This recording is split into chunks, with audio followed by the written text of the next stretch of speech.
বিপিএলে মুস্তাফিজুর রহমানের এক একটা উইকেট যেন আইপিএলকে এক একটা থাপ্পড়। হ্যাঁ দর্শক, মুস্তাফিজুর রহমানের এই উইকেটটা আপনারা দেখেছেন।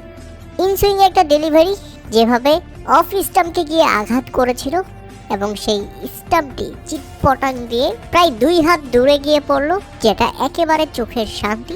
মুস্তাফিজা যেন হাত দিয়ে উদযাপন করে দেখালেন, ও মাই গড। এই সেই হাত, যে হাত দিয়ে মুস্তাফিজুর রহমান আজকে সেরাদের সেরা, যে হাত দিয়ে মুস্তাফিজুর রহমান বনে গেছেন ফ্র্যাঞ্চাইজি ক্রিকেট লিগের সবচেয়ে দামি এবং সবচেয়ে আকর্ষণীয় বলার। কাটার মাস্টারকে তো মুস্তাফিজুর রহমান আজকের বিপিএল এ দারুণ বোলিং করেছেন। নির্ধারিত 4 ওভার বোলিং করে খরচ করেছেন মাত্র 18 রান, তুলে নিয়েছেন তিনটি উইকেট, যার মধ্যে নিজের শেষ ওভার করতে এসে সবচেয়ে বড় চমকটি দেখিয়েছিলেন।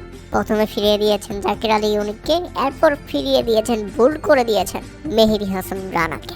এর আগে আরও একটি উইকেট তুলে নিয়েছিলেন মুস্তাফিজুর রহমান, ফিরিয়ে দিয়েছিলেন শাহাদাত হোসেন দিব্যকে। তাদের 3 উইকেট মুস্তাফিজুর রহমানের।